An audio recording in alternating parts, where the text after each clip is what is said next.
votre adolescent se tourne vers la religion, si vous avez une religion dans votre famille et que votre ado en choisit une autre, ou si vous êtes athée et que votre ado choisit une religion, vous vous inquiétez de risque de radicalisation ou de risque tout simplement que votre ado s'éloigne de vous, voire coupe les ponts avec vous. Dans cette vidéo, nous allons voir pourquoi certains adolescents se tournent vers la religion, qu'est-ce qu'ils vont y chercher, qu'est-ce qu'ils en attendent, et puis nous allons voir comment vous pouvez réagir en tant que parent. Allez, on y va, c'est parti!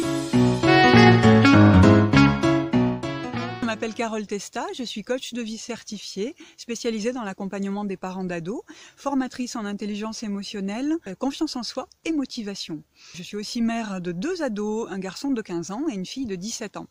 Alors sur cette chaîne, une fois par semaine, j'aide les parents à renouer une relation de respect et de confiance mutuelle avec leurs ados, sans crier, sans punir et sans stress. Alors pourquoi certains adolescents se tournent vers la religion? D'abord, la religion répond à une des aspirations les plus élevées de l'être humain, l'étymologie du mot religion, religere en latin, qui veut dire se relier. Donc cette aspiration, c'est se relier à quelque chose de plus grand que soi. C'est important parce que les ados, ils sont en quête d'absolu. La deuxième raison pour laquelle votre ado peut se tourner vers la religion, c'est que le discours religieux ou la pratique peuvent apporter un apaisement, voire des réponses à des questions. Et dans ces temps troublés, vous en conviendrez, dans ces temps troublés d'incertitude, ces temps d'angoisse, les ados, comme nous tous, ils ont besoin d'apaisement et de réponses. La troisième raison possible, c'est que la religion peut apporter un code moral, un code de comportement. Et puis la dernière raison, qui est propre aux ados, et même si elle se cumule avec les autres, c'est important de garder ça à l'esprit. C'est un moyen pour votre ado de se séparer de vous, de se séparer sainement, parce que c'est normal qu'un adolescent veuille se séparer, de prendre de la distance, de s'affirmer en tant qu'individu libre, d'affirmer et de choisir une identité différente. Donc ça peut être un choix d'affirmation identitaire. Et puis ça peut être un choix d'appartenance, parce que vous savez que le besoin d'appartenance, c'est un des besoins fondamentaux de l'être humain. Et l'adolescent, il cherche d'autres groupes d'appartenance, et donc la religion, le groupe religieux, peut en être un. Donc vous voyez que ça peut être des raisons tout à fait saines et simples. Mais vous, parents, peut-être que vous avez peur, peut-être que vous craignez une radicalisation, voire un embrigadement, et peut-être que vous craignez la rupture. Alors que faire? Je pense qu'il est essentiel de considérer ce risque, qui est un risque réel, le risque de coupure avec ces ados. Et donc pour éviter ça, la première étape, c'est sur le long terme, la prévention. La prévention, c'est développer l'esprit critique, et donc discuter avec votre enfant, et donc le laisser s'exprimer. Ça, c'est pour le long terme, mais pour le court terme, quand ça arrive, là, ce que je vous conseille absolument, c'est d'éviter de vous lancer dans un débat, qui a tort, qui a raison.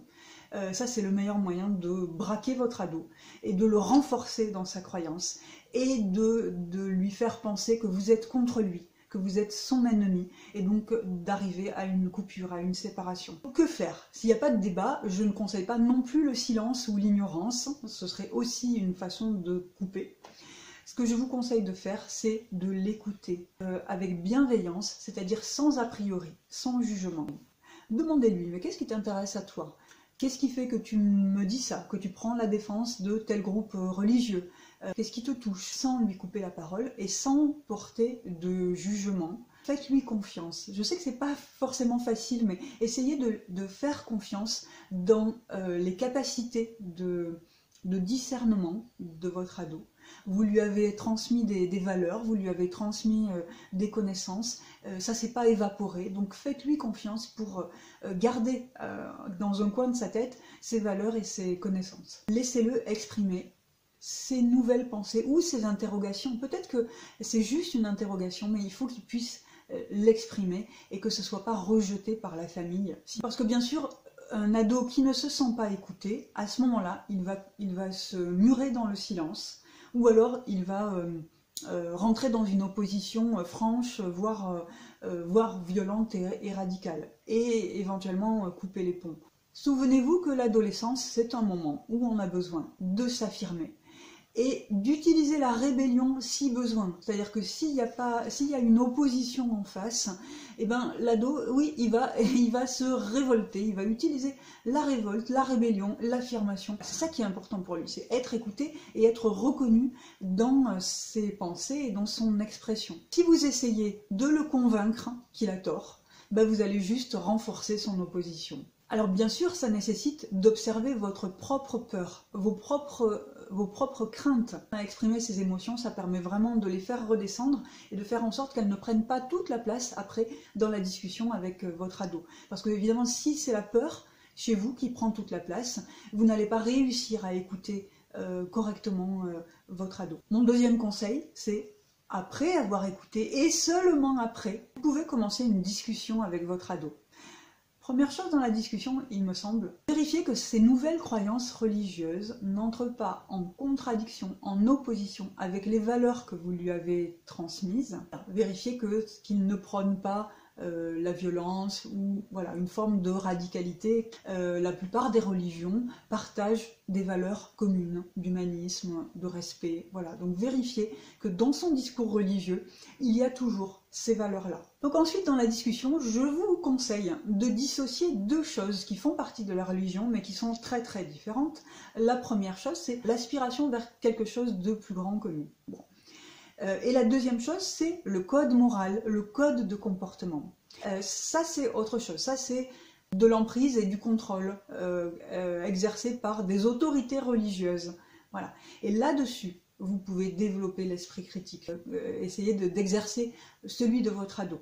Plutôt que d'attaquer frontalement, là encore, eh ben vous pouvez utiliser la fiction. Il y a plein de films et de séries, de romans, bien sûr, qui mettent en avant des dérives religieuses ou des dictatures religieuses. Et voilà, et vous pouvez utiliser ces fictions-là pour discuter avec votre ado et pour l'aider à voir qu'est-ce qui est de l'ordre de tout ce qui est beau dans la religion et qu'est-ce qui est de l'ordre de la dérive. Vous en connaissez certainement plein de ces fictions, La Servante écarlate par exemple, Le nom de la rose, Les hirondelles de Kaboul. Troisièmement, si ça ne suffit pas à vous rassurer, et à vous rassurer sur le fait que cette nouvelle croyance de votre ado n'est pas dangereuse, ne présente pas de risque. Renseignez-vous sur cette religion, allez vérifier que ce n'est pas une secte, si besoin, allez rencontrer les animateurs de ce groupe religieux auquel votre enfant, votre ado participe ou qu'il veut rejoindre. Voilà. Allez rencontrer les personnes, allez discuter avec eux, avec elles, pour voir ce qu'il y a derrière. Et vous aurez ainsi plus de billes pour discuter avec votre ado. Si vous soupçonnez qu'il s'agit d'une secte ou que votre ado est sous emprise, ben vous pouvez toujours faire valoir la loi sur le détournement de mineurs.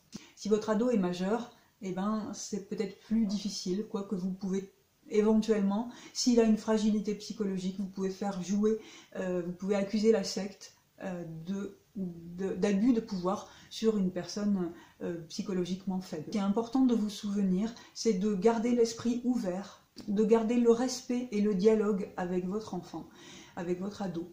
Et souvenez-vous que vous devez rester un allié pour votre ado et que c'est important que lui ou elle, votre ado, sente que vous êtes son allié, que vous n'êtes pas là pour l'empêcher de vivre et l'empêcher d'être heureux, d'être libre, de s'épanouir. C'est ça que votre ado doit sentir dans votre comportement, dans vos paroles. Si cette vidéo vous a été utile et vous a inspiré, vous a aidé, n'hésitez pas à la liker, à la commenter, à la partager, à vous abonner à ma chaîne. Salut à tous!